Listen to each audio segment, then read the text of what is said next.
విజయం ఎత్తి పాడుదాం. మాదు ధ్వజము విజయ ధ్వజములే, హల్లెలూయా మాదు ధ్వజము విజయ ధ్వజములే.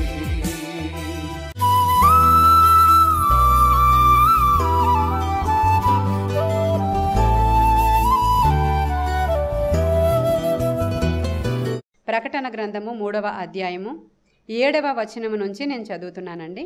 ప్రకటన గ్రంథము 3వ అధ్యాయము 7వ వచనము. ఫిలదెల్ఫియాలో ఉన్న సంఘపు దూతకు ఇలాగు వ్రాయుము. దావీదు తాళపు చెవి కలిగి ఎవడునూ వేయలేకుండా తీయువాడును, ఎవడూ తీయలేకుండా వేయువాడునైన సత్యస్వరూపుయగు పరిశుద్ధుడు చెప్పు సంగతులేమనగా, నీ క్రియలను నేను ఎరుగుదును. నీకున్న శక్తి కొంచెమై ఉండినను నీవు నా వాక్యము గైకొని నా నామము ఎరుగననలేదు. ఇదిగో తలుపు నీ ఎదుట తీసి ఉంచి ఉన్నాను, దానిని ఎవడునూ వేయనేరడు. యూదులు కాకయే తాము యూదులమని అబద్ధమాడు సాతాను సమాజపు వారిని రప్పించెదను. వారు వచ్చి నీ పాదముల ఎదుట పడి నమస్కారము చేసి, ఇదిగో నేను నిన్ను ప్రేమించితినని తెలుసుకొనున్నట్లు చేసెదను. నీవు నా ఓర్పు విషయమైన వాక్యమును గైకొంటివి గనుక భూనివాసులను శోధించుటకు లోకమంతటి మీదకి రాబోవు శోధన కాలంలో నేనును నిన్ను కాపాడేదను. నేను త్వరగా వచ్చుచున్నాను. ఎవడునూ నీ కిరీటం అపహరించకుండునట్లు నీకు కలిగిన దానిని గట్టిగా పట్టుకొనుము. జయించు వానిని నా దేవుని ఆలయంలో ఒక స్తంభముగా చేసేదను. అందులో నుండి వాడు ఇక మీదట ఎన్నటికీ వెలుపలకి పోడు. మరియు నా దేవుని పేరును, పరలోకములో నా దేవుని ఎదుట నుండి దిగి వచ్చుచున్న నూతనమైన యెరూషలేమును, నా దేవుని పట్టణపు పేరును, నా క్రొత్త పేరును వాని మీద వ్రాసెదను. హల్లెలూయా. చాలా బాగుందా లేదా? ఎక్సలెంట్ కదా. ఎప్పటి వరకు రాశారు ఆయన సెకండ్ కమింగ్. ఆయన వచ్చినప్పుడు ఆయన నీకు ఇచ్చేటువంటి బిరుదు, నీకు ఇచ్చేటువంటి పేరు, నూతన యెరూషలేము యొక్క బ్లెస్సింగ్, ఆయన జయించిన పట్టణంలో నిన్నొక స్తంభముగా చేస్తాననేటువంటి బ్లెస్సింగ్, ఆయనకు ఒక క్రొత్త పేరు పెట్టబడుతుందని గతించిన వారాల్లో చెప్పాను. ఇక్కడున్నంతసేపే యేసు అనే పేరు, రక్షకుడు క్రీస్తు అని. అక్కడికి వెళ్ళిన తర్వాత తండ్రి వేరొక పేరు ఆయనకి ఇస్తారు. ఆ పేరు కూడా నీకు చెప్తా. హల్లెలూయా. ఎంత గొప్ప బ్లెస్సింగ్ ఉందంటే ఇక్కడ ఫిలదెల్ఫియా సంఘానికి దేవుడు ఇచ్చాడు. ఎంత ఆధిక్యత కదా అది. ఇప్పుడు విజయవాడలో ఉంది ఫిలదెల్ఫియా అని ఒక సంఘానికి పేరు పెట్టుకున్నారు. ఆయన పేరు చార్లెస్. ఆయన చాలా పెద్ద సంఘం, ఆయనది కూడా చాలా విస్తరించింది. చాలా పెద్ద సంఘం వాళ్ళు పెట్టుకున్నారు, ఫిలదెల్ఫియా సంఘము అని పెట్టుకున్నారు. ఆ సంఘానికి వాళ్ళ పేరు పెట్టుకున్నారు. అయితే మనం కూడా మన చర్చి పేరు ఏదైనా కావచ్చు, ఆత్మీయముగా మనము ఫిలదెల్ఫియా సంఘము వలె ఉండాలి అని కోరుకోవాలి. ఎందుకంటే ఆ సంఘము చాలా చిన్నది, చాలా చిన్న పట్టణము, చాలా చిన్నదైనటువంటి సంఘము. అయినప్పటికీ దేవుడు ఇక్కడ మనం ఒకటి జ్ఞాపకం పెట్టుకోవాలి. దేవుడు క్వాంటిటీ చూడడు, క్వాలిటీ. హల్లెలూయా చెప్పండి. ఎప్పుడైనా సరే ఎఫెస్ చాలా పెద్ద పట్టణం, ఎంత వ్యాపార కేంద్రమో చెప్పాను, ఎంత పెద్ద టెంపుల్ ఉందో చెప్పాను. అక్కడ అసలు ఎన్ని అడుగుల ఎత్తుందో, ఎంత 25,000 మంది పట్టేటువంటి గ్యాలరీ ఉన్నటువంటి ఆలయం అక్కడ ఆ పట్టణంలో ఉంది అంటే ఎంత పెద్ద పట్టణం.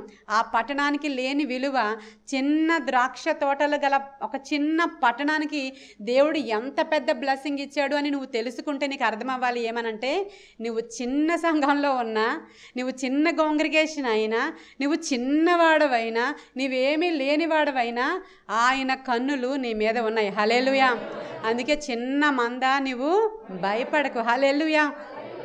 ఇన్ని బ్లెస్సింగ్స్ ఉన్నాయో, మనం ఎంత క్వాలిటీ పీపులో, మనం ఎంత క్వాలిటీ సంఘమో ఈరోజు ఒకసారి నిన్ను నీవు అప్రిషియేట్ చేసుకోవాలి. అయ్యా, సారవంతమైన తోటలో నేను నాటబడ్డాను. హల్లెలూయా. నీవు వచ్చినప్పుడు నా జీవ కిరీటాన్ని వచ్చే వరకు కూడా నేను గట్టిగా పట్టుకోవాలి. అక్కడ అదే రాయబడి ఉంది. నేను వస్తున్నా, ఐఎమ్ కమింగ్ సూన్. హల్లెలూయా. నేను వస్తున్నా, నేను వచ్చినప్పుడు వచ్చే వరకు కూడా నీవేదైతే కలిగి ఉన్నావో ఆ కలిగిన దాన్ని నువ్వు గట్టిగా పట్టుకో. ఎవ్వడు కూడా కిరీటం అపహరించకుండా చూసుకో. ఈ వీడు వాడు వస్తాడు, ఆ తోడేళ్ళు వస్తాయి, ఆ సంఘాలు వస్తాయి, ఇవి వస్తాయి, అవి వస్తాయి. నువ్వు జాగ్రత్త.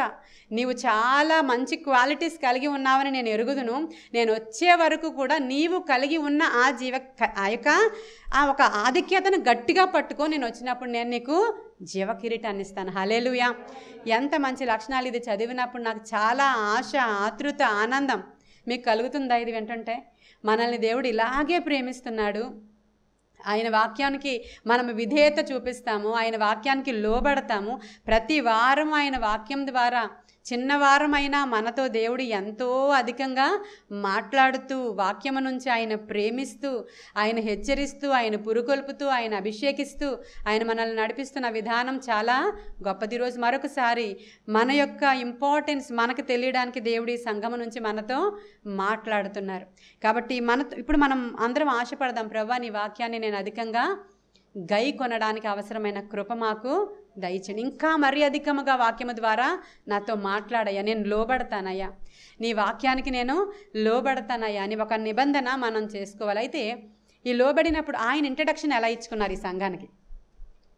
ప్రభువు ప్రతి సంఘంతో మాట్లాడేటప్పుడు, ఒక సంఘంతో మాట్లాడేటప్పుడు నేను 7 నక్షత్రాలను కుడి చేత పట్టుకున్నవాడను అని మాట్లాడారు. ఇంకో సంఘంతో మాట్లాడేటప్పుడు ఏం మాట్లాడారు? ఆయన అగ్నిజ్వాల నేత్రములు కలిగిన వాడను నేను అని మాట్లాడారు. ఇప్పుడు ఈ సంఘంతో మాట్లాడుతున్నప్పుడు ఆయన ఇంట్రడక్షన్ ఎలా ఉందో తెలుసా? నేను దావీదు తాళపు చెవులను కలిగి, ఎవడైనా ఒకసారి ఒక డోర్ ఓపెన్ చేశాడు అనుకో, అంటే ప్రభువే ఓపెన్ చేశాడు అనుకుందాం డోరు, నేను తలుపులు తెరవగా ఎవడు కూడా మోయలేడు, నేనే కానీ ఒకసారి డోర్ క్లోజ్ చేశానంటే ఎవడు కూడా దాన్ని తెరవలేడు, అటువంటి వాడను నేను అని ఆయనకైనా ఈ సంఘంతో ఇంట్రడక్షన్ ఇచ్చుకుంటున్నారు. హల్లెలూయా. ఈ సంఘంతో మాట్లాడేటప్పుడు ఆయన దావీదు తాళపు చెవులు చేతగలిగిన వాడు. ఇప్పుడు మనం ఈరోజు మన ప్రభువుని ఎలా చూస్తున్నామంటే ఆయన చేతిలో కీస్ ఉన్నాయి. ఆ కీస్ దేనికి? ఆ కీస్తో ఆయన ఏం చేస్తారు? ఆ కీస్ ఉన్న దేవుడు మనకి ఆ కీస్ ఓపెన్ చేసి ఏమిస్తారు? ఈరోజు ఆయన చేతిలో తాళపు చెవులు కలిగి ఇక్కడికి వచ్చారు. ఆయన ఇప్పుడు కీస్ పట్టుకుని వచ్చారు. ఇప్పుడు ఈ తాళపు చెవులు తెరవాలా వద్దా? తెరవాలా? అనేక మంది జీవితాలలో డోర్స్ క్లోజ్ అయిపోయి ఉన్నాయా లేవా చెప్పండి నాకు. Doors close. ఆ క్లోజ్ అయిపోయిన డోర్ని తెరవడానికి ఈరోజు వచ్చారు. హల్లెలూయా. ఈరోజు ఈ స్థలములో ఉన్న నీవు ధన్యుడవంతే. నీ కొరకు దేవుడు ఈరోజు ప్రత్యక్షమైనటువంటి విధానము దావీదు తాళపు చెవులను పట్టుకొని వచ్చాడు ఆయన. హల్లెలూయా. ఇదే ప్రవచనాన్ని ఐజయా ప్రవచిస్తూ ఉంటాడు, యెషయా ప్రవక్త. ఆయన ఏమంటాడంటే, యెషయా గ్రంథంలో రాయబడి ఉంటుంది, అతడు తీయగా ఎవడు కూడా, యెషయా 22:22 చూడండి. ఎస్, హల్లెలూయా. అతడు ఆ తాళాలు తీశాడంటే ఎవరు కూడా మోయజాలడు. చాలమ్మా, అదే మాట. తర్వాత ప్రకటన 1:18 చూడండి.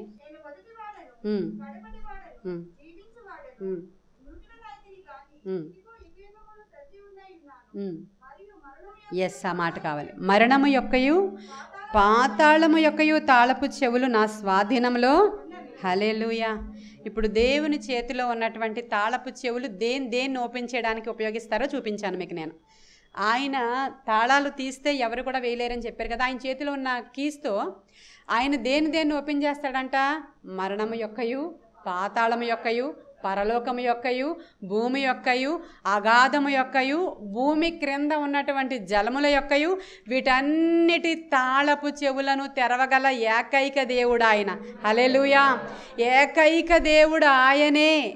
ఆయన తప్ప ఎవ్వరూ కూడా దేన్ని కూడా ఓపెన్ చేయలేరు. అసలు ఆయన మరణం మీద, పరలోకం మీద, భూలోకం మీద, జలాల మీద, సమస్తమైనటువంటి సృష్టి మీద అధికారం కలిగి దేన్ని కావాలంటే దాన్ని ఆయన ఓపెన్ చేస్తాడు.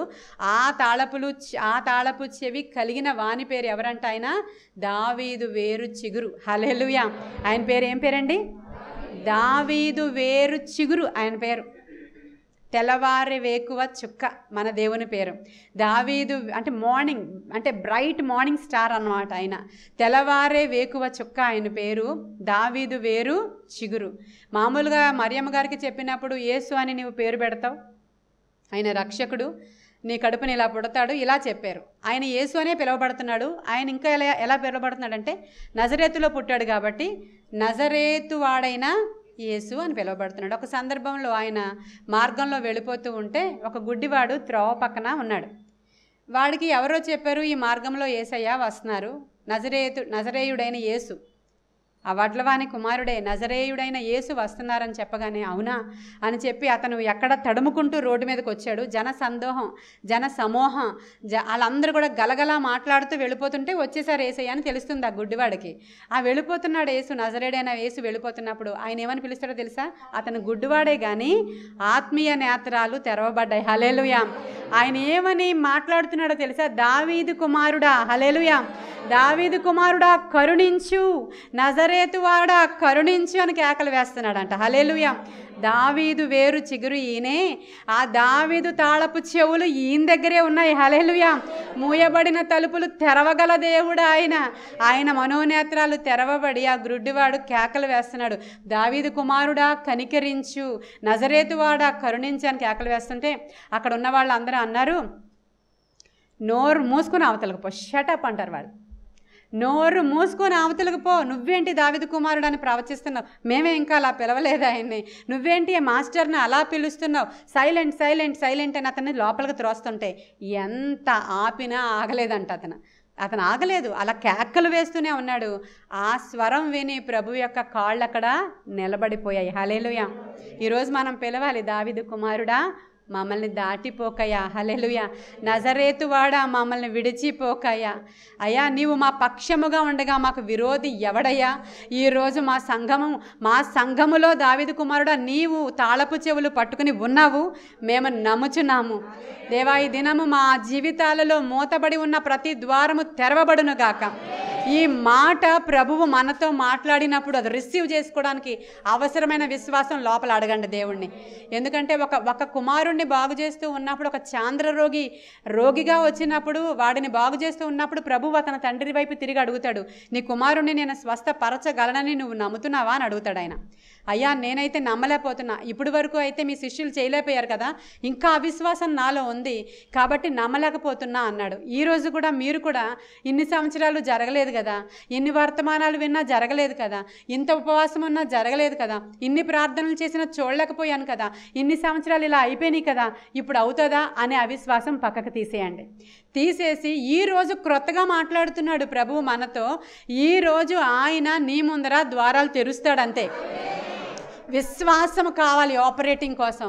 నీవు లోపల విశ్వాసం కలిగి ప్రభుని అడగండి, అయ్యా నాకు విశ్వాసం అనే వరం ఫస్ట్ ఆపరేట్ చేయండి, నేను అది నమ్మడానికి అవసరమైన విశ్వాసం నాలో పెట్టు నాయన, అది నేను నమ్మేలాగా చెయ్యని ఆ చాంద్ర రోగి తండ్రి ప్రభుని అడుగుతాడు. ఏమి టాలెంట్ అతనికి, నాకు విశ్వాసం ఉందలేవయ్యా నువ్వు చేస్తే వస్తుంది అని అనట్లేదు. అతను ఏమన్నాడు తెలుసా? అయ్యా నిజంగా నాలో విశ్వాసం లేదు, నేను నమ్మలేకపోతున్నాను, చూసిన పరిస్థితులను బట్టి, జరిగిన కార్యాలను బట్టి, నేను వెళుతున్న మార్గాలను బట్టి, నేను ప్రయాణిస్తున్న ఈ సిచ్యుయేషన్స్ని బట్టి నేను నమ్మలేకపోతున్నాను. నువ్వు వండర్ చేస్తావంటే నమ్మలేకపోతున్నా, నువ్వు ఆ కార్యం చేస్తావంటే నేను నమ్మలేకపోతున్నా. నమ్మేటట్టు ఆ విశ్వాసం నా హృదయంలో కలిగేటట్టు ముందు నా కోసం ప్రార్థన చేయవా అని అడిగాడు. చూసారా? ఇప్పుడు మన ముందర ద్వారాలు తెరవడానికి ఆయన ఇష్టపడుతున్నారు అని అర్థం.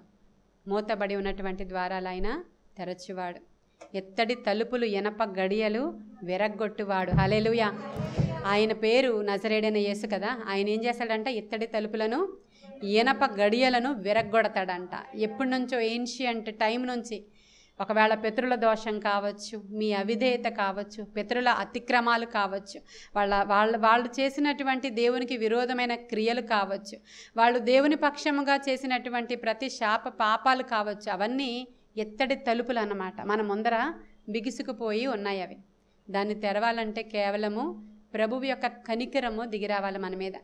ఇంకెవ్వరూ తెరవలేరు, ఆయన మాత్రమే తెరవగలడు. కారణం తాళపు చెవులు ఆయన చేతిలో ఉన్నాయి గనుక. హల్లెలూయా. మింటి నుంచి వచ్చేటువంటి దీవెనలు, అగాధ జలముల నుంచి వచ్చేటువంటి దీవెనలు, ఈ దీవెనలన్నీ కూడా ద్వితీయోపదేశ కాండము 33వ అధ్యాయం 13వ వచనంలో మోషే 12 గోత్రాల వాళ్ళకి ఇస్తున్నటువంటి దీవెనలు. అవన్నీ బ్లెస్సింగ్స్ ఎవరి కోసం అంటే, ఎవరైతే దేవుని కోసం ఈ లోకానుసారమైనటువంటి మనుష్యుల నుంచి, ఈ లోకము నుంచి, ఈ లోకేచ్ఛల నుంచి, ఈ శరీరేచ్ఛల నుంచి ప్రత్యేకించబడి ఆయన ప్రత్యేకమైన జనాంగంగా, ఆయన సొత్తైనటువంటి ప్రజగా సెపరేట్ అవుతారో వారి కోసం దేవుడు మోషే ద్వారా ఇచ్చినటువంటి బ్లెస్సింగ్ అది. అది ఆ రోజు నుంచి మరలా ఆయన రాకడ వచ్చే వరకు ఈ బ్లెస్సింగ్ అలా కొనసాగుతూనే ఉంటుంది. ఆ బ్లెస్సింగ్ ఎవరి కోసం అంటే సెపరేట్గా ఆయన జనాంగం కోసం. హల్లెలూయా. సెపరేట్గా ఆయన జనాంగం కోసం. మనం ఏమనుకుంటున్నామంటే ఇప్పుడు మనం ఒక ఉద్యోగం కోసం ప్రార్థన చేస్తున్నాం అనుకోండి, మనకు ఉద్యోగం వస్తుంది, కానీ మనకంటే గొప్ప ఉద్యోగంలో అన్యుడు ఉంటాడు. అవునా కదా? మనం ఆశీర్వాదం కోసం ప్రార్థన చేస్తుంటే మనకు ఆశీర్వాదం వస్తుంది, ఒక పెద్ద ఇల్లు కట్టుకోగలుగుతాం, కానీ మనకంటే పెద్ద ఇల్లు అన్యుడికి కూడా ఉంటుంది. మనం ఈ విధంగా ప్రతి విధంగా ఈ లోకంలో అందరితోని పోల్చుకుంటే వాళ్ళకి ఉన్నాయి, మరి వాళ్ళేం ప్రార్థన చేయలేదు, అయినా సరే వాళ్ళకి ఉంది. అయినా సరే మనం కూడా ప్రార్థనతో మనం పొందుకుంటున్నాం అని అనుకుంటున్నాం, వాళ్ళకు కూడా ఆటోమేటిక్గా అది కలిగి ఉంది. అందరి మీద సమానంగా వర్షం కురిపించేటువంటి దేవుడు ఆయన. ఈ నెల ఆ నెల అని తేడా లేదు, అందరి మీద సమానంగా వర్షం కురుస్తుంది. ఇప్పుడు ఎలా మరి దేవుడు ఇచ్చేటువంటి బ్లెస్సింగ్ మరి వాళ్ళకి మనకంటే ఎక్కువగా కనబడుతుంది. ఇప్పుడు మనం డబ్బులు సంపాదిద్దాము, దేవుడిచ్చేటువంటి అగాధ జలములు, ఆకాశము, ఆ తూములు విప్పబడిన దీవెనలు ఇవన్నీ మనకు రావాలి అంటే మనకంటే ముందు అంబానీ వెళ్ళిపోతున్నాడు. ఎలా ఇప్పుడు? అవునా? మరి మనకంటే ముందు వాళ్ళందరూ ఆశీర్వదింపబడిపోయారు. ఎలా మరి? మన దేవుడు మనల్ని ఆశీర్వదిస్తాడని ఎలా తెలుస్తుందంటే ఆయన ఈ ఫిలదెల్ఫియా సంఘంతో మాట్లాడుతూ, ఎంతమంది అంబానీలు వచ్చినా కూడా నేను నిన్ను గొప్ప చేయాలి అనుకుంటే నేను నీ పేరుని గొప్ప చేస్తాను. ఈ రోజు ఇచ్చే ఆశీర్వాదం అదే. నేను నా పేరు నీకు చెప్తాను, నాకు క్రొత్త పేరు నా ప్రభువు ఏదైతే అక్కడ పెడతాడో ఆ పేరుని నేను నీకు చెప్తాను. ఎవరికి తెలియని ఓ క్రొత్త పేరు అది, నేను కూడా నీకు ఒక మంచి పేరు ఇస్తా. హల్లెలూయా. ఈ వాగ్దానము అబ్రహాముతో చేశారు, జ్ఞాపకం పెట్టుకోండి మీరు.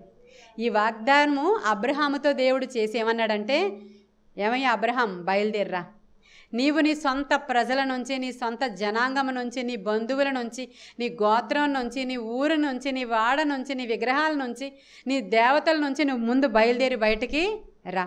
నీవు బయటకు వస్తే 12వ అధ్యాయం ఆదికాండంలో మీరు ఇంటికి వెళ్ళిన తర్వాత చదువుకోండి. నేను నిన్ను గొప్ప జనముగా చేస్తాను. హల్లెలూయా. నీ పేరు నేను హెచ్చిస్తాను. నిన్ను ఆశీర్వదించేవారిని నేను ఆశీర్వదిస్తాను, నిన్ను శపించేవారిని నిన్ను దూషించేవారిని శపించేవారిని నేను శపిస్తాను. ఇవన్నీ ఎప్పుడో తెలుసా? నీవు దేవుని ఎడల నమ్మకంగా ఉండి నిన్ను సపరేట్ చేసుకున్నప్పుడు. ఇప్పుడు అబ్రహాం గురించి ఆలోచన చేయండి కొన్ని మాటలు మీరు. దేవుడు ఈ మాటలు చెప్పాడు అబ్రహాంకి. అబ్రహాం ఎవరు అని అంటే, ఆయన ఏదో ఒక ఊరిలో విగ్రహాలు తయారు చేసుకుని అమ్మేటువంటి ఒక కుటుంబానికి చెందిన వ్యక్తి. అలా అని పేదవాడు కాడు. వాళ్ళు ఆ విగ్రహాలు అమ్ముట ద్వారా వచ్చేటువంటి ఇన్కమ్ సోర్స్ చాలా పెద్దది వాళ్ళకి. అక్కడే పొలాలు ఉన్నాయి, అక్కడే బాగా వెల్ సెటిల్డ్ వాళ్ళు, అక్కడే చాలా ధనవంతులు వాళ్ళు, గొడ్లు పశువులు మందలు అన్నీ ఉన్నాయి. అబ్రహాము ఇంట నుంచి బయలుదేరేటప్పటికే అతనికి ప్రక్కన 300 చేంజ్ పనివాళ్ళు ఉన్నారు. 390 అనుకుంటా, మొత్తానికి 300 చిల్లర పనివాళ్ళు ఉన్నారు. అంటే ఒకసారి ఆలోచించండి, ఒక వ్యక్తి యొక్క సంపద అది. వాళ్ళు బయలుదేరి వచ్చినప్పుడు మగవాళ్ళకే అక్కడ కౌంట్ 300 చేంజ్ మెన్స్. వాళ్ళకి పిల్లలు ఉంటారా? వాళ్ళకి భార్యలు ఉంటారా? వాళ్ళకి పిల్లలు ఉంటారా? మొత్తానికి వీళ్ళందరూ ఎంత అయి ఉంటారు? ఎంతమంది పనులు ఇప్పుడు ఎస్టిమేషన్ వేయండి మీరు. అది అబ్రహాం స్టేటస్. ఆ ఊర్లో ఉంటే ఆ స్టేటస్ అలా ఉంటుంది. ఈయన బయలుదేరి మందలను పట్టుకుని ఈయన బయలుదేరి వస్తూ ఉంటే అడుగడుగున ఆశీర్వాదమే. హల్లెలూయా. ఆయన వెళుతూ ఉంటే ఆ ఊరిలో కరువు వచ్చింది. కరువు ఈయనని తాకదు. నీ ఉన్నప్పుడు మీకు కరోనా వస్తుంది, కరోనా నిన్ను తాకదు. ఈ ఊరిలో కరువు వస్తుంది, స్కేర్సిటీ ఉంటుంది, నీకు రేషన్ తక్కువ కాదు. అక్కడ ఏమైనా నీ ప్రక్కన 10,000 మంది కూలిపోని అపాయం నీ దగ్గరికి రాదు. ఒకవేళ అంటినా దాని నుంచి నేను విడిపిస్తాను. హల్లెలూయా. ఇదే అబ్రహాం ఆశీర్వాదం అంటే. అలా వెళుతూ ఉంటే ఈజిప్ట్లో కరువు వచ్చింది. అక్కడ ఈ భార్య అందగత్తి కాబట్టి ఈవిని ఎత్తుకుపోయాడు ఒక రాజు. అక్కడ ఎత్తుకుపోతే ఇంకా ఈ అబ్రహాము భార్య అని నోట్లోంచి ఇంకొక మాట వచ్చి ఆవిడ అందాన్ని ఇంకా ఊహించుకుందామని రాజు అనుకునే లోపే ఒరే అన్నాడు ప్రభు. ఏమన్నాడు ఆయన? పక్క నుంచి వచ్చి ఆయన దగ్గర కూడా కొంతమంది శకునగాండ్రు ఉంటారు. ఆ శకునగాండ్రు పరిగెట్టుకుని వచ్చారు. ఏం చేసావయ్యా రాజు, నువ్వు మాకు సిగ్నల్స్ వచ్చేస్తున్నాయి పైనుంచి. ఆ మనిషి ఎవరైతే నీ ఇంట్లోనికి తెచ్చావో, స్త్రీ ఒక అందగత్తెని తెచ్చావో, ఆమె ఒకని భార్య, ఆయన ప్రవక్త. హల్లెలూయా. మాట్లాడు. ఒక్క ఊహల్లోకి కూడా వెళ్ళక ఆవిడ గురించి. ఊహల్లోకి వెళ్ళావా క్లోజ్ అయిపోద్ది నీ చాప్టర్. అట్లీస్ట్ ఊహ కూడా తెచ్చుకోక ఆమె గురించి అని చెప్పారు వాళ్ళు, శకునగాండ్రు. మీకు అర్థమవుతుందా? ఎవరి ద్వారానైనా మాట్లాడించే దేవుడు ఆయన. హల్లెలూయా. నీవు సాధారణమైనటువంటి వాడవు కాదు. నీవు చాలా చాలా చాలా దేవుని యొక్క ఆధిక్యతను పొందుకున్న దేవుని స్వారూప్యములో ఉన్నటువంటి నీవు కూడా దైవమే అని రాయబడి ఉంది కీర్తనల గ్రంథంలో. నీకు అంత ఇంపార్టెన్స్ ఉండి తుచ్చమైన వాటి కోసం, ఎందుకు పనికిరాని వాటి కోసం, చాలా చీప్ వాటి కోసం నీ ఆత్మీయతను నువ్వు కోల్పోతూ ఉంటే నీకంటే భ్రష్టుడు ఇంకొకడు లేనేలేడు. జ్ఞాపకం పెట్టుకో. నువ్వు ఇంతటి ఆధిక్యతను పొందుకొని, ఇంతటి మహారాజు అయ్యుండి, ఇంతటి యాజకుడు అయ్యుండి, ఇంతటి శ్రేష్ఠుడు అయ్యుండి, ఇంతటి దేవుని యొక్క విలువైన సొత్తు అయ్యుండి, కేవలం రోడ్డు మీద వెళ్ళిపోతూ రాళ్ళు రప్పలో ఏరుకునే పిచ్చివాడిలాగా. మీరు చూసారా పిచ్చివాళ్ళని? ఎవరినైనా రోడ్డు మీద వెళుతూ ఉంటారు, ఖాళీ బాటిల్స్ కనబడతాయి. చూసారా? నవ్వుతున్నారు చిన్నపిల్లలు కదా. ఆ ఖాళీ బాటిల్, ఒక బాటిల్కి ఇంకొక బాటిల్ కడతాడు. ఇంకా 4 కనబడతాయి, 4 బాటిల్స్ కడతాడు, మెళ్ళ వేసుకుంటాడు. అక్కడ ఒక గుడ్డ దొరుకుతుంది, ఇక్కడ ఒక బొంత దొరుకుతుంది, ఇక్కడ ఒక పరువు దొరుకుతుంది, ఇంకోటి ఏదో దొరుకుతుంది, ఇంకో డబ్బా దొరుకుతుంది. అవన్నీ కట్టుకుని చంకలో పెట్టుకుంటాడు. నెత్తి మీద మూట, మెడలో బాటిల్స్. ఇవన్నీ కాకుండా కాలుకి రాయి కట్టుకున్నాడు. మొన్న ఒకడు ఆ కాలు ఈడ్చుకుంటూ నడుస్తున్నాడు. ఏంటంటే రాయి వాడే కట్టుకున్నాడు. గుడ్డలు, ఒళ్ళంతా గుడ్డలు చుట్టుకున్నాడు. చూసారా? ఇలాంటి వాళ్ళని చూడలేదా? కొత్తగా వింటున్నారా? లేదే. వాడిని ఏమంటున్నారు మీరు? మనం ఏమంటున్నాం వాడిని? పిచ్చోడు. ఇదే మాట ప్రభువు కూడా ఒక వ్యక్తిని గురించి అన్నారు. ఎవరిని? ఒకసారి ఒక ధనవంతుడు ఉన్నాడు. వాడి పంటలు ఆ సంవత్సరం సఫిషియెంట్గా పండిపోయాయి. వాడి ధననిధులన్నీ, కొట్లన్నీ ధాన్యముతో నింపబడిపోయినాయి. అకౌంట్స్ అన్నీ కూడా ఫిల్ అయిపోయినాయి డబ్బులతో. ఇంకా రాబో తరాలకి సరిపడా ధనాన్ని సమకూర్చుకున్నాడు. ఈ ఇయర్ కాకుండా వచ్చే ఇయర్ వరకు ఆ గిడ్డంగులన్నీ కూడా ఫుల్గా నింపబడిపోయినాయి. ఆ రాత్రి అవన్నీ లెక్కలు చూసుకున్నాడు, లెక్క పెట్టుకున్నాడు, అకౌంట్స్ లెక్క చూసుకున్నాడు. ఆ తర్వాత పిఏని పిలిచాడు, అన్నీ చూపించుకున్నాడు, ఆ ధననిధులన్నీ చూసుకున్నాడు. పడుకున్నాడు, తినేశాడు శుభ్రంగా. పడుకుని గుండె మీద చేయి పెట్టుకొని, నా ప్రాణమా, నా ప్రాణమా, నువ్వెంత గొప్పదానివి, అసలు నువ్వు నాలో ఉన్నావంటే నువ్వెంత గొప్పదానివో. ఇలా కూడా ఉన్నారు మనుషులు. నువ్వెంత గొప్పదానివో తెలుసా అసలు, ఇక నీకు తరతరాలకి లోటు లేదు. తిను, త్రాగు, సుఖించు, ఎంజాయ్ యువర్ సెల్ఫ్. నిజంగా నీవు ఇలాగా నాకు అసలు అంటే ఇంకా నాకు ఏ లోటు లేదు, నా ప్రాణమా తినుము, త్రాగుము, సుఖించుము అంటే దేవుడు చూశాడు. చూసి, ఆహా నువ్వు అంత గొప్పోడువా, అవునా, తరతరాలకు కూడా జరుగుతుందా నీకు ఇది, ఈ ఆస్తి అంతా అంతవరకు వస్తుందా, ఈ రాత్రే నేను నీ ప్రాణాన్ని అడుగుతున్నాను, వెర్రివాడా అని పిలిచాడు. వాడి పేరు లేదు అక్కడ. చాలామంది చిన్న చిన్న వాళ్ళ పేర్లు కూడా బైబిల్లో రాయబడ్డాయి. కానీ ఈ లోకంలో వాడి మీద వాడు నమ్ముకునేవాడు వెర్రివాడు అనమాట. అక్కడ వాడి మీద వాడికి అంత కాన్ఫిడెన్స్. నేను నా ఒంట్లో సత్తు ఉంది కాబట్టి నేను పని చేసుకున్నాను కాబట్టి బతుకుతున్నాను, ఎవడి ఫేవర్ వల్ల బతకాలి అంటారు చాలామంది. నా శక్తిని నేను నమ్ముకున్నా, నా బలముని నేను నమ్ముకున్నా, నేను పని చేసుకుంటున్నాను, నా రక్తం, నా చెమట, నా శక్తి, అదే నువ్వు తింటున్నావు అంటారు. అవునా? దేవుడు నీకు ఆరోగ్యం ఇచ్చాడు, దేవుడు నీకు పని ఇచ్చాడు, దేవుడు నీకు నడిచేటువంటి కాళ్ళల్లో సత్తువని ఇచ్చాడు, చూడడానికి కనుదృష్టిని ఇచ్చాడు. ఇలా ఆయన చూశాడు కాబట్టి ఇలా నువ్వు ఉన్నావు ఇక్కడ ఈరోజు. హల్లెలూయా.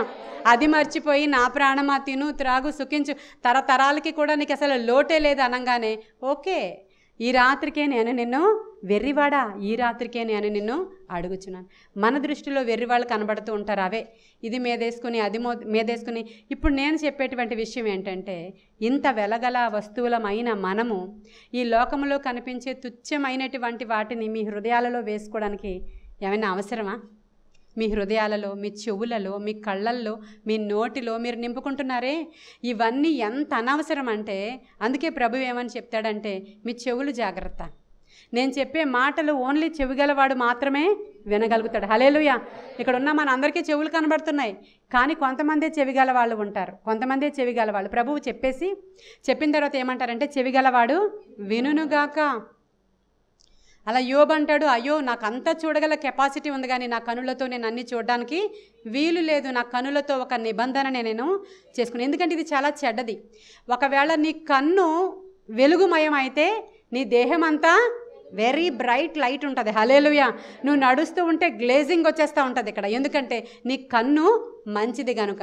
అదే కన్ను చెడ్డదైతే నీ దేహం అంతా కూడా చీకటి అయిపోద్ది. దీనికి మనందరికీ తెలిసినటువంటి ఎగ్జాంపుల్ ఏంటంటే, మనం దేన్నైనా మన కనులతో చూసినప్పుడు ఇది లోపల తీసుకెళ్ళి లాక్ చేసేస్తుంది. నువ్వేమేం చూసావో ఏం కాదులే అనుకుంటావు, కానీ నువ్వు ఒంటరిగా ఉన్నప్పుడు ఏది మరోసారి చూడు, మరోసారి వాళ్ళని చూడు, మరోసారి వీళ్ళని చూడు, ఇంకా చెత్తవి చూడు, ఇంకా చెడ్డవి ఓపెన్ చేయి. ఇప్పుడు నీ చేతిలోనే ఉంది కదా స్వర్గం నరకం ఉందా? నీ చేతిలోనే స్వర్గం నరకం ఉంది కదా ఈరోజు నీ సెల్. దాంట్లో ఇది చూడు, అది చూడు, అది చూడు, అది చూడు, ఇది చూడు, అన్నీ చూపించిన తర్వాత అన్నీ చూసాక లాక్ చేసేయి. లోపల లాక్ అయిపోయినాయి. నువ్వు పడుకో. నువ్వు పడుకున్నప్పుడు నీకు ఏవి అనవసరమో అవన్నీ బయటకు తీసుకొస్తుంది బ్రెయిన్. ఆ రోజు ఇవన్నిటితో నింపబడిపోయింది నీ బ్రెయిన్, వీటన్నిటితో నింపబడిపోయింది. ఇంకా హార్ట్ గురించి ఆ సమస్య, ఈ సమస్య, వాడి గొడవ, వీడి గొడవ, ఆ అన్న, ఆ అక్క, ఈ చెల్లి, ఈ తమ్ముడు, అమ్మ, నాన్న, ఈ విషయాలు, ఇవి ఇంకా అక్కడ జరిగిన సంఘటన, ఇవన్నీ నీకే. విని విడిచిపెట్టేసే వారంగా మనం ఉండాలి. ఏది అవసరమో దాన్నే మనం స్టోర్ చేసుకోవాలి. ఒక్క విషయాన్ని పట్టుకుని నువ్వు రాత్రి వరకు గింజుకుంటున్నావంటే అది స్టోర్ చేసావు, ఇంకోటి స్టోర్ చేసావు, ఇంకోటి స్టోర్ చేసావు, ఇంకోటి స్టోర్ చేసావు. వీటన్నిటితో నీ హృదయం నింపబడిపోయింది. ఈరోజు ఇక్కడికి వచ్చావు, నువ్వు ఆల్రెడీ నింపబడిపోయావు. నేను ఎక్కడ పోయాలి హృదయంలోనికి? దేవుని యొక్క వాక్కు చెప్పండి. నింపబడిపోయిన బాటిల్ ఇక్కడ పెట్టి దాంట్లో నీళ్ళు వేస్తే ఏమవుతాయో దేవుని వాక్కు కూడా అలాగే క్రిందకి జారిపోద్ది. కాబట్టి ఎప్పుడు నీ హృదయాన్ని ఖాళీగా ఉంచుకోవాలి. హల్లెలూయా. నీ హృదయంలో ఆ చెత్త, చెదారము, చెడు అవన్నీ తీసేయండి. అవసరమైనవి మాత్రమే నీ హృదయంలో నీవు భద్రం చేసుకోవాలి. అవసరమైనవి భద్రం చేసుకో. దేవుని యొక్క వాక్యాన్ని ఏం చేయాలంటే నీ హృదయంలో భద్రం. అందుకనే దావీదు కీర్తనకారుడు అంటాడు, నా కుమారుడా, సామెతల గ్రంథంలో, అన్నిటికంటే నీ హృదయాన్ని నువ్వు భద్రముగా ఉంచుకో. ఎందుకో తెలుసా? జీవధారలు దాంట్లో నుంచే బయటికి వస్తాయి. హల్లెలూయా. నీ శరీర అవయవాలు అన్నిటిలో కంటే నీ హృదయాన్ని నువ్వేం చేయాలా? భద్రంగా కాపాడుకో. ఎందుకంటే అక్కడ ఎందుకని కూడా రాయబడి ఉంటుంది. ఎందుకంటే నీకు జీవధారలు అక్కడి నుంచే బయలుదేరి వస్తాయి. హల్లెలూయా. ఇప్పుడు మన హృదయాలను ఖాళీ చేసుకుందాం, మన కళ్ళను ఖాళీ చేసుకుందాం, మన చెవులను. వినుట ద్వారా విశ్వాసం ఎలా కలుగుతుందో, చెత్త విషయాలను వినుట ద్వారా మనలో చెత్త మాటలు కూడా లోపలికి వెళ్ళిపోతూ ఉంటాయి. చెత్త మాటలు వినండి, కొండెములు వినండి, చాడీలు వినండి, ఎవరి గురించి చెప్పినవి వినండి. ఆటోమేటిక్గా మీకు తెలియకుండా మీరు కూడా కొండెములు మాట్లాడేస్తారు. ఇది కూడా నాకు ఎక్స్పీరియన్సే. నేను అది అంటే తెలియకుండా వాళ్ళు చెప్పుకుంటున్నారు కదా అని వింటూ ఉండేదాన్ని. ఈ లోపల అవి నాకు కూడా ఇంజెక్ట్ అయిపోయి నేను కూడా అలా మాట్లాడడం మొదలు పెట్టేదాన్ని. ఇది కూడా నాకు ఎక్స్పీరియన్స్. కాబట్టి ఈ మధ్యకాలంలో నేను ఎక్కువ వినడానికి ఇష్టపడట్లేదు అసలు. అంటే అది మనం వినడం ద్వారా ఏం తప్పులేదులే, వాళ్ళు బాధ చెప్పుకుంటున్నారు కదా అనుకుంటాం మనం. కాదు, ఈ చెవులు కూడా దాన్ని తీసుకెళ్ళి నిన్ను స్పాయిల్ చేసేస్తాయి ఖచ్చితంగా. కాబట్టి అనవసరమైనవి వినొద్దు, అనవసరమైనవి చూడొద్దు, అనవసరమైనవి. గాంధీ తాతగారి సూక్తి కాదు ఇది, 3 కోతులు అనుకుంటున్నారేమో. యేసుక్రీస్తు ప్రభువారు చెప్పినటువంటి మాటలు ఇవి. చెవిగలవాడు వినుగాక అనేటువంటి మాట ఇది. కాబట్టి ఇప్పుడు మనం ఇవన్నీ ఎందుకు చెప్తున్నానో తెలుసా? నేను ఈరోజు ఆల్రెడీ ఆయన వచ్చేసారు ఇక్కడికి. ఆయన చేతిలో దావీదు తాళము కలిగి ఉంది. నీ కొరకు ఓపెన్ చేయడానికి ఇష్టపడుతున్నారు. నువ్వెంత ప్రీషియస్, నువ్వెంత వెలగలవాడవో, నువ్వెంత దేవుని సన్నిధిలో నువ్వెంత విలువైన వాడవో ఒక్కసారి మాట్లాడాలని ప్రభు ఇవన్నీ మాట్లాడి, ఇంకా ఇవి ఉన్నాయేమో మీరు ఖాళీ చేసుకోండి. ఫిలదెల్ఫియా సంఘాన్ని ఆశీర్వదించడానికి వచ్చినప్పుడు ఫస్ట్ దేవుడిచ్చినటువంటి ఆ వాగ్దానం, నిన్ను గొప్పగా చేస్తా, నీ పేరు హెచ్చిస్తాను. హల్లెలూయా. ఇప్పుడు ఈ అబ్రహాము అక్కడ నుంచి వెళ్ళిపోతున్నప్పుడు రాజుగారు ఉన్నారు. ఇప్పుడు నేను అదే చెప్తాను, అంబానీ ఉన్నాడు అక్కడ. నాకు ఇంకో పేర్లు తెలియవు, అందుకని ఆయనే చెప్తాను. ఇంకా ధనవంతుల పేర్లు చెప్పండి, వాళ్ళని ఉచ్చరిస్తా. ఇంకెవరైనా ఉన్నారా? బిల్ గేట్స్, ఇంకా ఎన్ని చెప్తున్నారో ఇవన్నీ. ఓకే, వాళ్ళందరూ ఉన్నారు అక్కడ. బిల్ గేట్స్ ఉన్నారు, అంబానీ ఉన్నారు, టాటా ఉన్నారు, ఇంకోళ్ళు ఉన్నారు. ఆ ఊర్లో అందరూ ఉన్నారు. ఇప్పుడు అబ్రహాము వలస వచ్చాడు అక్కడికి. అక్కడికి వలస వచ్చాడు. ఇప్పుడు ఆయన భయపడుతున్నాడు. ఆవిడ చాలా అందగత్తే, ఇప్పుడు ఎవరైనా ఎత్తుకుపోతారో ఏంటో, ఇక్కడ దేవుడు లేని వాళ్ళు. అంటే అక్కడ కల్చర్ ఎలా ఉంటుందంటే ఎవరు నచ్చితే వాళ్ళని తీసుకెళ్ళిపోవచ్చు. ఆ కల్చర్లో ఉన్నటువంటి ల్యాండ్లోనికి ఎంటర్ అయ్యాము, వీళ్ళందరూ పెద్ద పెద్దోళ్ళు ఉన్నారు, వీళ్ళు కానీ నా భార్యను తీసుకెళ్ళిపోతే పరిస్థితి ఏంటి అని చెప్పి అనుకున్నంతే అయ్యింది. భార్యను తీసుకుని పోయినప్పుడు ఇప్పుడు ప్రభు ఇన్వాల్వ్ అయ్యారు, దేవుడు ఇన్వాల్వ్ అయ్యారు ఆయన కోసం. ఆవిడ్ని విడిపించమన్నారు. ఇంకా రాజుకి టెర్రర్ వచ్చింది, రాజుకి భయం వేసింది. అమ్మో, ఆ మనుషుడు అతని భార్యను నాకు చెప్పలేదని చెప్పి వెనువెంటనే ఆయన్ని పిలిపించి వెండి, బంగారము, వస్తువులు, కానుకలు, దాసీలు ఉన్న పనివారు సరిపోదన్నట్లు ఈజిప్షియన్ పనివారు కూడా ఆ దాసీలు, గొడ్లు ఇవన్నీ ఇచ్చేశారు. ఎవరికి? అబ్రహాంకి అనమాట. రిటర్న్ గిఫ్ట్ అది. ఆవిడ నేనేం ముట్టుకోలేదు, కనీసం చూడలేదు సరిగ్గా, నేను తలుచుకోలేదు కూడా తీసుకెళ్ళిపోయి వైఫ్ని. నేను అసలు చూడలేదు కూడా, ఇది నిజం. ఆవిడని తీసుకెళ్ళిపోవయ్యా, అందరూ చెప్తుంటే అందగత్తెని తీసుకొచ్చి ఇంట్లో పెట్టా, ఇంకా ఆవిడని ఇంకా నేను రాణిలాగా ఇంకా చూడలేదు అని చెప్పి అన్నీ ఇచ్చి పంపించేశాడు. ఇప్పుడు ధనవంతుడు, అసలే ధనవంతుడు అబ్రహాము, ఇంకా ధనవంతుడు అయిపోయాడు. అది సరికాదు కదా. ఇప్పుడు అంబానీ లేడు, టాటా లేరు, ఇంకోళ్ళు లేరు, ఈయన పేరు మారుమ్రోగిపోతుంది. హల్లెలూయా చెప్పండి. ఆ మనుష్యుడి కొరకు పరలోకమే కలుగజేసుకుంది. హల్లెలూయా. ఆ మనుష్యుడు భార్య అందగత్తే, ఆ మనుష్యుడు ఇంకా గొప్పవాడు, ఆయన ఒక ప్రవక్త. అయ్యా ఒక్కసారి మా ఇంటికి వచ్చి ప్రార్థన చేసి వెళ్ళరా. హల్లెలూయా. ఇక ఎవరైనా వారు కానీ ఈయన పేరు ప్రతిష్టలు అక్కడ పెరిగిపోయినాయి. ఆయన వెళుతూ ఉన్నారు, ఒక భూమి కొనుక్కోవాలి. అయ్యా నేను అక్కడ పొలాన్ని కొనుక్కోవాలనుకుంటున్నాను, కొంచెం ఎంత వేలో చెప్తారా అని అడిగారు. ఎవరు? అబ్రహాము. అయ్యా నీవు మా మధ్యలో మహారాజువి. హల్లెలూయా చెప్పండి. పేరు ఎలా పెరుగుతుందో చూస్తున్నారు. అక్కడ నీకంటే గొప్పవాళ్ళు, ఎంత పెద్ద ఇల్లులు కట్టుకున్న వాళ్ళు ఉండనే ఇక్కడ, ఎంత ధనవంతులైన వాళ్ళు ఉండనే ఇండియాలో, ఎంత అధికారులు ఉండనేయండి. అయినప్పటికీ నీవు కరెక్ట్గా ఉంటే, నీవు ఆయనతో ఉంటే ఆయన నీ పేరును గొప్ప చేస్తాడంతే. హల్లెలూయా. అది అబ్రహాం ఆశీర్వాదం. హల్లెలూయా. హల్లెలూయా. ఆశీర్వాదం ఐశ్వర్యం ఇస్తుంది. ప్రియమైన దేవుని బిడ్డలారా, ఇద్దరు బయలుదేరారు ఒకే ఊరు నుంచి, ఊరు అనే ఊరు నుంచి. అబ్రహాం ఊరు పేరు ఏం పేరు? ఆయన ఊరు పేరే ఊరు. ఆయన ఊరు అనే ఊరిలో నుంచి అబ్రహాంతో పాటు అబ్రహాము అన్న కుమారుడైనటువంటి లోతు, ఈ పని వాళ్ళు వీళ్ళందరూ బయలుదేరారు. ఇప్పుడు బయలుదేరి వెళ్ళిపోతూ ఉన్నప్పుడు ఈ లోతు మందలకి అబ్రహాము మందలకి గొడవ వచ్చింది, మందల కాపర్లకి గొడవ వచ్చింది. ఇప్పుడు లోతుని పిలిచాడు అబ్రహాం. ఏంటి మన ఇద్దరం విడిపోదాం అనుకుంటున్నావు, నీకు ఏ ల్యాండ్ కావాలి అని అడిగాడు. ఇప్పుడు లోతు తన కనులెత్తి ల్యాండ్ అని చూస్తున్నాడు. ఇప్పుడు మనలో ఎవరికైనా సరే ఇందాక ధనవంతుల్లాగే మన కళ్ళు కూడా అలాగే కనబడతాయి. మన దగ్గర బ్యాంక్ బ్యాలెన్స్ ఉంటే హుషారుగా ఉంటుంది, లేకపోతే డల్గా ఉంటుంది. అలాగే అబ్రహాము లోతు అక్కడ నిలవబడి ఉన్నప్పుడు ఇప్పుడు లోతు చూస్తున్నాడు. కనులెత్తి చూసినప్పుడు అక్కడ సొదొమ గొమొర్రా అనే ప్రాంతాలు కనబడుతున్నాయి. అవి ఎలా ఉన్నాయంటే మనం చెప్పడానికి మనకి ఇమాజినేషన్లోనికి రావడానికి జమ్మూ కాశ్మీర్లా ఉంది. పచ్చని కొండలు, మొక్కలు, ఆ వెదరు, ఆ ఏరియా, ఆ బ్యూటీ, అది చూసినప్పుడు ఈయన కన్నులకి చాలా నచ్చింది. ఎవరికి? లోతు కన్నులకు. అప్పుడు వెంటనే లోతు అన్నాడు, నేను ఈ ఏరియాలోనికి వెళ్ళిపోయి ఇక్కడ ఉంటాను అన్నాడు. అబ్రహాం ఇటువైపు చూసినప్పుడు డ్రై ల్యాండ్, అక్కడ ఏమీ లేదు. అబ్రహాం చూశాడు, అయితే అది నువ్వు తీసుకుంటావా? పోనీ అది సగం తీసుకుందామని కూడా అంటలేదు ఆయన. పూర్తిగా అది నాకు కావాలన్నాడు. ఓకే వెళ్ళిపో, నువ్వు అది తీసుకో. అబ్రహాం ఇటువైపు చూశాడు, అక్కడ ఏమీ లేదు. సింధూర వృక్షం దగ్గరికి వెళ్ళాడు. సరే ఏది ఇచ్చాడో దేవుని యొక్క చిత్తమని చెప్పి ఆయన మొదటగా చేసిన పని ఏంటంటే బలిపీఠం కట్టాడు. హల్లెలూయా చెప్పండి. ఆయన ఒక బలిపీఠం కట్టి దేవునికి బలి అర్పించి, అయ్యా ఇదిగో ఈ ల్యాండ్లో నేను అడుగు పెడుతున్నాను అన్నాడు. అంతే. అక్కడి నుంచి ఆశీర్వాదం తన్నుకుని వచ్చింది. ప్రియమైన దేవుని బిడ్డలారా, కాబట్టి దేవుడు మనతో ఉండి అబ్రహాం ఆశీర్వాదం మనకి ఇవ్వాలంటే అబ్రహాం ఆశీర్వాదంలోనే ఇవన్నీ ఇంక్లూడ్ అయి ఉన్నాయి. ఏంటవి? పేరు, ప్రతిష్ట, ధనము, ఇంకా కలిగినవన్నీ కూడా అబ్రహాం ఆశీర్వాదంలోనే ఉన్నాయి. ఇప్పుడు మనకు అర్థమవ్వాలి. ఈరోజు ప్రభు వచ్చి దావీదు తాళపు చెవులు నా చేతిలో ఉన్నాయి, నేను ఓపెన్ చేయాలనుకుంటున్నాను నేను అంటే ఒకటి అడుగుతామా? ఒకటిలోనే ఇవన్నీ ఉన్నాయా? అందులోనే అన్నీ ఉన్నాయి. కాకపోతే ఒకటి, అబ్రహాము యొక్క విశ్వాసం నీకు ఉండాలి, అబ్రహాము జీవించినట్లు నీవు జీవించాలి, అబ్రహాము త్యాగం చేసినట్లు నువ్వు చెయ్యాలి. ఆయన పెద్ద పెద్ద త్యాగాలు ఏమీ చేయలేదు. ఆయన వెళ్ళిపోతూ ఉంటే దేవుడు అన్నీ సమకూర్చుకుని వెళ్ళిపోతున్నాడు. ఒక టైంలో పెద్ద త్యాగం చేద్దాం అనుకున్నాడు కానీ చేయనిచ్చాడు ఆ దేవుడు. కుమారుణ్ణే బలివ్వమన్నాడు. అన్ని బలిపీఠాలు కట్టి బలులు అర్పిస్తావు కదా, నీ కుమారుణ్ణి బలిస్తావా అంటే దానికి కూడా ఆయన రెడీ అయ్యాడు. ఎందుకో తెలుసా? అబ్రహాంకి ఆయన దేవుడు ఎటువంటి వాడో బాగా తెలుసు. హల్లెలూయా. ఆయన కనికర పూర్ణుడని, దీర్ఘశాంతుడని, గొప్పవాడని, ఆయన జాలిగలవాడని, ఆయన కనికర పూర్ణుడని అన్నీ తెలుసు. ఆయన కోరాడంటే దీంట్లో ఏదో ఉంటుందని తెలుసు ఆయనకి. హల్లెలూయా.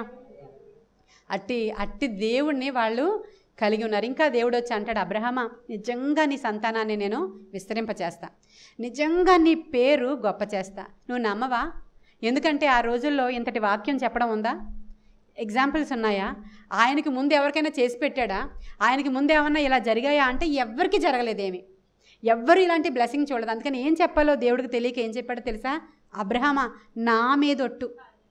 హల్లెలూయా చెప్పండి. నా మీదొట్టయ్యా, నేను నిన్ను ఆశీర్వదిస్తాను. ఎంత గొప్ప మాట అండి ఇది. అంటే అంతకంటే గొప్పవాడు ఎవ్వడు లేడు గనుక నా మీద ఒట్టయ్యా నిన్ను ఆశీర్వదిస్తా. హల్లెలూయా. మరి దావీదుతో మాట్లాడేటప్పుడు ప్రభు ఏమంటాడో తెలుసా? నా పరిశుద్ధత మీద ఒట్టు అంటాడు. హల్లెలూయా. ఆయన ఎంత పెద్ద దేవుడో ఈరోజు ఒకసారి అర్థం చేసుకోండి మీరు. ఆయన మాట ఇచ్చాడంటే ఆయన నమ్మదగినవాడు, వాగ్దానము చేసినవాడు నమ్మదగినవాడు. కాబట్టి ఇప్పుడు ఆయన మన కొరకు, ఇందాక చెప్పాను, ఆకాశం అనే మంచి ధననిధిని ఆయన తెరవాలి. హల్లెలూయా. అది తెరవాలి, విస్తారమైన దీవెన ఆశీర్వాదం మన జీవితంలోనికి రావాలి. నేను ఎవరైనా సరే ఒక తలుపులు మూస్తే తీయడానికి నేను వచ్చాను, మరెవ్వరు కూడా తీయలేరు, ఎందుకంటే ఆ తాళపు చెవులు నా చేతిలో ఉన్నాయి. కానీ ఈరోజు మన యొక్క ప్రభువు యొక్క ఇంట్రడక్షన్ అలా ఇచ్చారు కాబట్టి ఇప్పుడు నేను మీకు ఏమేమి బ్లెస్సింగ్స్ ఇస్తాను. యూదులు కాకయే యూదులు అని ఈ సంఘాన్ని భయంకర ఇబ్బందులు ఎవరైతే పెట్టారో వాళ్ళందరినీ ఫస్ట్ నేను నీ కాళ్ళ దగ్గరికి తీసుకొస్తా. ఇప్పుడు ఈ సంఘాన్ని చాలామంది హింసించారు. ఈ ఫిలదెల్ఫియా సంఘాన్ని చాలామంది హింసలు పెట్టి, చాలామంది వాళ్ళు యూదులు కాకపోయినా యూదులం అన్నట్టు ప్రవర్తించి చాలా ఇబ్బందులు పెట్టి, చాలా గొడవలు పెట్టి, చాలా టార్చర్ పెట్టారు. ఎవరిని? ఫిలదెల్ఫియా సంఘాన్ని. ఇప్పుడు ప్రభువు ఏమంటున్నాడంటే, ఇన్ని ఇబ్బందులు ఓర్చుకున్నావు కదా, ఎవరెవరైతే నిన్ను చెడ్డ మాటలు మాట్లాడారో, ఎవరైతే నిన్ను ఇబ్బంది పెట్టారో, ఎవరైతే నీ పక్షంగా చాలా కర్కూటంగా ప్రవర్తించారో వారందరినీ నీ కాళ్ళ దగ్గర తీసుకొచ్చి నేను పడేస్తాను. హల్లెలూయా. అది అబ్రహాం విషయంలో జరిగిందా లేదా? జరిగిందా? మీరు దీంతో దాన్ని లింక్ చేసుకోండి. పేరు చెప్పాను, పేరు ప్రతిష్టలు రాజుల కంటే అధికంగా పేరు సంపాదించాడు. వలస వచ్చాడు అక్కడికి ఆయన. అయినప్పటికీ నీవు మా మధ్యలో మహారాజువి అన్నారు అక్కడ. కాబట్టి అంతటి పేరు ప్రతిష్టలు ఆయనకి పెరిగాయి. ఆ తర్వాత ఇప్పుడు పేరు వచ్చింది. ఆ తర్వాత శత్రువుల్ని ఆయన పాదాల దగ్గర తీసుకొచ్చారు. యుద్ధం వచ్చింది. సొదొమ గొమొర్రా రాజులను అక్కడ తీసుకుని వెళ్ళిపోయినప్పుడు, లోతు కుటుంబాన్ని తీసుకెళ్ళిపోయినప్పుడు ఈ ఎంట పుట్టి అలవర్చబడిన 390 మందిని పట్టుకుని యుద్ధానికి వెళ్ళి యుద్ధం చేసి తిరిగి వస్తూ ఉన్నప్పుడు అబ్రహాం అక్కడ టైత్ ఇస్తాడు, దశమ భాగము ఆ మిల్కీ సెదకికి ఇస్తాడు. అబ్రహాంలో ఉన్న క్వాలిటీస్ ధ్యానం చేస్తున్నాం. మనము దేవునికి ఎప్పుడైతే ఆ దశమ భాగము నమ్మకంగా ఇస్తామో అదొక క్వాలిటీ నీ ఆశీర్వాదానికి. హల్లెలూయా. ఇప్పుడు ఈ అబ్రహాము దీవెనలో పార్ట్స్ అన్నమాట ఇవన్నీ కూడా. ఇప్పుడు ఆ క్వాలిటీ కూడా అబ్రహాము క్వాలిటీ చూపిస్తుంది అక్కడ ఆది కాండంలో నుంచి. ఇప్పుడు ఈయన వెళ్ళిపోతూ ఉన్నప్పుడు ఈయన పాదాల దగ్గరికి శత్రువులు అందరూ వచ్చేసినటువంటి సంఘటనలు ఇంకా అనేకము. ఆ రాజులందరూ ఆయన దగ్గరికి వచ్చారు. వచ్చి, అయ్యా నీకు వందనాలు, నిన్ను ఎదిరించేటువంటి రాజు ఎవడు కూడా లేనేలేడు, కాబట్టి నిన్ను మేము డిఫీట్ చేయలేం. కాబట్టి ఏం చేస్తామంటే విస్తారమైన దోపు సొమ్ము, ఇదిగో మేము కూడా దోచుకున్నాం, ఇది కూడా తీసుకుని మనుషులను మాకు అప్పగించేయ్యా అని అడిగారు. నాకు అసలు నీ సొమ్ము కానీ, నీ మనుషులు కానీ, నీ దోపు సొమ్ములో చిన్నది, నీ చెప్పుల వారిలో ఒకటి కూడా నాకొద్దు. ఎందుకో తెలుసా? ఒకవేళ నువ్వు కానీ నీ ధనమిచ్చి నన్ను ఆశీర్వదిస్తే రేపు పొద్దున్న నేను చాలా గొప్పవాడిని అవుతాను కదా, అప్పుడు ఆ రాజు వల్ల ఈయన గొప్పవాడు అయ్యాడన్న ఆ చెడ్డ పేరు నాకు వద్దు. హల్లెలూయా. నా దేవుడే నన్ను ఆశీర్వదించాలి. హల్లెలూయా. ఆ ఆశీర్వాదం ఆయన కోరుకున్నాడు. దేవుడి నామాన్ని హెచ్చిస్తాడు అనమాట ఆయన. అట్టి ఆశీర్వాదం దేవుడు మనకిచ్చి వాళ్ళ వల్ల బ్లెస్ అయ్యారు, వీళ్ళ వల్ల బ్లెస్ అయ్యారు అనే బ్లెస్సింగ్ రాదు నీకు, డైరెక్ట్గా ఆకాశంలో నుంచి వస్తుంది. హల్లెలూయా. ఇది నమ్మలేకపోతాం. ఇందాకే నమ్మకం కోసం ప్రార్థన చేశాను నేను. ఒకసారి షోమ్రోనులో కరువు వచ్చింది. ఇది వినండి. షోమ్రోను అనేటువంటి పట్టణంలో కరువు వచ్చింది. రాజు పేరు బెన్హదదు. ఆ రాజు ఆ పట్టణంలో కరువు వచ్చినప్పుడు ఎంత భయంకరమైన కరువు అంటే, గాడిద మాంసము తింటారు అక్కడంతా, ఏదైనా తింటారు. ఇంక కరువులో ఇంకేదైనా తింటాం. గాడిద దొరకట్లేదు కానీ గాడిద తలకాయ, గాడిదలు చంపుకు తినేశారు. అక్కడ లేవే, అక్కడ గాడిద తలకాయలు ఉన్నాయి. గాడిద తలకాయ ఒకటి 80 రూపాయలు. ఆ రోజుల్లో 80 రూపాయలు పెట్టి, తలకాయలో ఏముంటుంది వాడు తినడానికి? గాడిద తలకాయ 80 రూపాయలు. అరపావు పావురపు రెట్ట. మీకు అర్థమవుతుంది? అరపావు అంటే తెలుసా ఎంతో? పావులో సగం అంట. అరపావు పావురపు రెట్ట 5 రూపాయలు. ఇది అక్కడ అమ్ముకుంటున్నారు, అక్కడ తింటున్నారు పెంటను. మీకు అర్థమవుతుందా?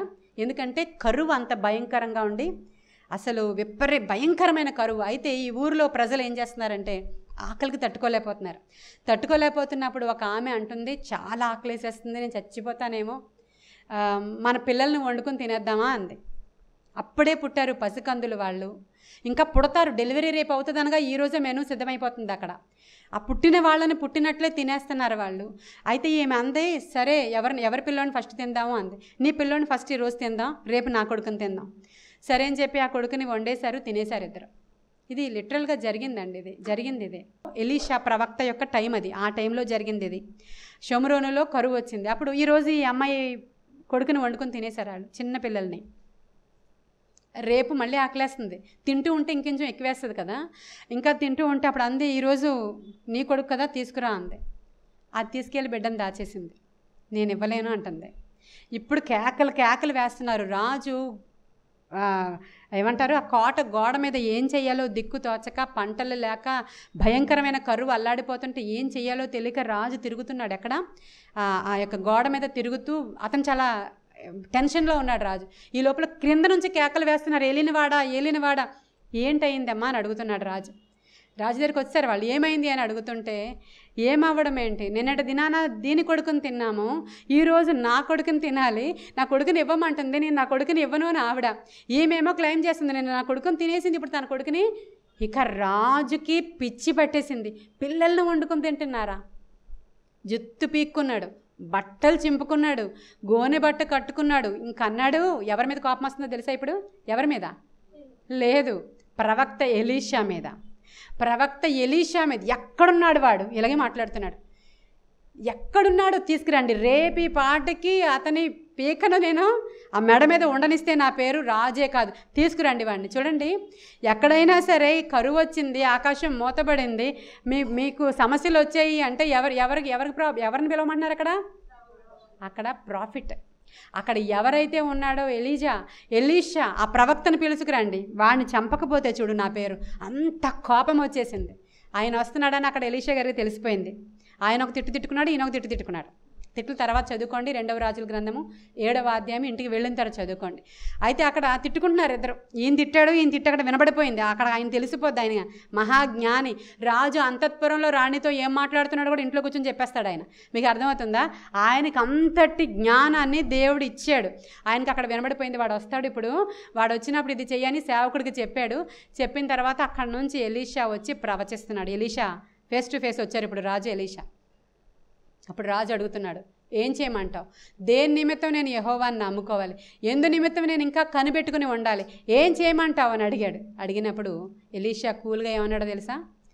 రేపు ఈ పాటికి, రేపు నేను చెప్తున్నాను కదా, నేను ఇక్కడ నిలవబడ్డానా, రేపు ఈ పాటికి సన్నని మానిక పిండి రూపాయి ఒక్కింటికి ఇంత ఎంతమ్మా? 2 మానికల సన్నని పిండి 1 రూపాయికి దొరుకుతుంది, సరేనా అన్నాడు. హల్లెలూయా చెప్పండి. పిచ్చా వెర్రా? 5 రూపాయలు పెడితే పావురపు రెట్ట రావట్లేదు. సన్నని మానికల మెత్తని గోధుమ పిండి అంట 1 రూపాయికి దొరుకుతుందా? ఏం మాట్లాడుతున్నావయ్యా అన్నాడు రాజు అసిస్టెంట్. ఈ మాట రాజు అసిస్టెంట్ అన్నాడు. రాజు దగ్గర ఎలీషా ఏమో, ఓకే దేవుడు అంటే ఏమనుకుంటున్నావు? రేపు ఈ పాటకి నేను నిలవబడ్డానే ఇక్కడ మాట్లాడుతున్నాను, రూపాయి ఒక్కింటికి ఆ యొక్క 2 మానికల సన్నని పిండి దొరుకుతుంది అంతే అన్నాడు. సరే, ఆ మాట రాజుకి తెలుసు, ఎందుకంటే అది వెరీ పవర్ఫుల్ వర్డ్. అది ఎవరి నుంచి? ఎలీషా నుంచి వచ్చింది. రాజు పక్కనున్న అసిస్టెంట్ మాత్రం నమ్మలేకుండా వాడు ఏమన్నాడంటే, ఒకవేళ కానీ దేవుడే కానీ ఆకాశము కిటికీలు తెరిచి ఆ కిటికీల్లో నుంచి ఆ పిండిని వేసినా కూడా ఇది జరుగుతుందా అని అడిగాడు. ఇప్పుడు ఈరోజు మన సబ్జెక్ట్ ఏంటి? ఆకాశము కిటికీ తెరిచి ఆ పిండి వేస్తే అయినా కూడా అవుతుందా అని ఈ సేవకుడు అన్నాడు. చాలా కోపం ఎక్కువ అనమాట ఆ దినాలలో ఆ సేవకులకి. వెంటనే ఎలీషా ఏమన్నాడో తెలుసా? ఇది జరుగుతుంది, అది చూడడానికి నువ్వు ఉండవరా అన్నాడు. అలా చెప్పకూడదు, మన లాంగ్వేజ్లో చెప్పాలి. ఇది జరుగుతుంది, ఇది చూడడానికి నీవు ఉండవురా అన్నాడు ఆయన. అని చెప్పినప్పుడు ఆయన వెళ్ళిపోయాడు అక్కడ నుంచి పౌరుషంతో. అయితే ఆ రాత్రి జరిగిన ఇన్సిడెంట్ ఏంటంటే, అక్కడ రాజు ముట్టడి వేయడం ద్వారా వచ్చినటువంటి కరువు అది. అక్కడ ఒక మెరకల్ చేశాడు దేవుడు. ఆ రాజు వచ్చినటువంటి ఆ చుట్టూరు ఏమంటారు దాన్ని, వాళ్ళు దండుగా వస్తారు కదా, వాళ్ళు చుట్టూరు ఈ యొక్క పట్టణాన్ని కబళించారు, చుట్టూ కూడా ఆక్యుపై చేసేశారు. ఈ అంటే కోట చుట్టూ కూడా వాళ్ళు ఉన్నారు. వాళ్ళని దేవుడు రాత్రే థ్రెట్ చేస్తాడు. వాళ్ళు కానీ వీళ్ళ మీదకి వచ్చేసారేమో అని భయపడి వాళ్ళ దగ్గర ఉన్న సంపద, తిండి, వస్తువులు అన్నీ విడిచిపెట్టి పారిపోయారు వాళ్ళు, శత్రువులు. పారిపోయినప్పుడు ఇక్కడ కుష్ఠరోగులు ఆ యొక్క రాజ్యము ఊరు బయట ఉంటారు. వాళ్ళు ఈ సంఘటన అంతా కూడా చూసి వచ్చి రాజుకి ఆ రాత్రి ఇన్ఫర్మేషన్ ఇస్తారు. అప్పుడు వెళ్ళి చూసినప్పుడు విస్తారమైన అవసరమైనటువంటి ఆ ఆహార పదార్థాలు, పిండి, సంపద అంతా వాళ్ళు తెచ్చినది అక్కడ దొరుకుతుంది. ఇప్పుడు దాన్ని ఫ్రీగా పంచుతూ ఉంటారు. హల్లెలూయా చెప్పండి. నేను షార్ట్లో చెప్పాను ఇదంతా, మనకి ఇక్కడ సబ్జెక్ట్ లెందీ అయిపోతుందని. మీకు అర్థమైందా? ఇది దేవుడు ఒక మిరకల్ చేసి శత్రువుని తరిమేశాడు. వాళ్ళ తెచ్చిన పంట అంతా అక్కడ ఉంది. వాళ్ళ దగ్గర నుంచి కుష్ఠరోగులు వచ్చి ఈ వార్త రాజుకి అందజేశారు. ఆ తర్వాత అక్కడికి వెళ్ళి ఈ యొక్క ఫుడ్ ఐటమ్స్, అక్కడ ఉన్నటువంటివి పంట అదన్నీ కూడా తీసుకుని ఊర్లోకి తెచ్చారు. ఇప్పుడు ప్రజలందరికీ అవి అమ్ముతున్నారు. త్రొక్కిసలాట జరుగుతుంది అక్కడ. చాలా ఎక్కువగా ప్రజలందరూ గుమిగూడిపోయారు. రూపాయి ఇచ్చి కొనుక్కుంటున్నారు. ఈ లోపల ఎవడైతే రాజు అసిస్టెంట్ ఉన్నాడో వాడి మీద నుంచి తొక్కుకొని పోయారు అందరూ. వాడు అక్కడికక్కడే చచ్చిపోయాడు. ప్రవక్త యొక్క మాట అక్కడ నెరవేర్చబడింది. ఇప్పుడు ఆకాశాన్ని తెరిచాడా లేదా దేవుడు? అంటే ఇప్పుడు మనం ఆకాశం తెరవడం అంటే డైరెక్ట్గా రాత్రి అంతా ఇలా బయట పడుకోమని కదా అబ్రహాం చెప్పినట్లు. ఏ వే నుంచి దేవుడు నీకు ఆశీర్వాదాన్ని పంపిస్తాడో నీకు తెలియదు. హల్లెలూయా. నేను నిన్ను గొప్ప చేస్తాను అంతే, నేను నిన్ను ఆశీర్వదిస్తాను. ఫిలదెల్ఫియా సంఘముతో చెప్తున్న మాటలు. ఈ ఫిలదెల్ఫియా సంఘము ఎలాంటి నిష్ట కలిగి ఉందో, ఎలాగా వాక్యానుసారంగా జీవించిందో, ఎలాగా ఓర్మి కలిగి ఉందో, ఓర్పు అనే మాట ఉంటుంది అక్కడ. ఎలాగ మీకున్న సిట్యుయేషన్స్లో మీరు ఓర్మి కలిగి ఉన్నారో, వాక్యానుసారంగా దేవుని కొరకు ఎలా కాచుకొని ఉన్నారో, ఆయన నామము పేరట మిమ్మల్ని తిడుతున్నా కొడుతున్నా దేవుని పేరట మీరు ఓర్చుకొని ఆయన నామమును మీరు కాదనలేదో, వీటన్నిటినీ బట్టి నేను మీకు జయించు వానికి ఇచ్చేటువంటి ఆ యొక్క జయము పొందుకున్న వానికి ఇచ్చేటువంటి కిరీటాన్ని కూడా నేను మీకోసం భద్రంగా ఉంచాను. అది కూడా కాకుండా నేను మిమ్మల్ని ఒక స్తంభంగా చేస్తా. హల్లెలూయా. దేవుడు ఎప్పుడైనా ఒక ఏరియాతో మాట్లాడేటప్పుడు ఆ ఏరియాలో ఏవి ఫేమస్సో దాన్ని చెప్పి మాట్లాడతారు. ఆ ఏరియాలో అందరికీ వెల్ నోటెడ్, అందరికీ బాగా ఫేమస్ ఏంటి తెలుసో దాన్ని చెప్పి మాట్లాడతారు.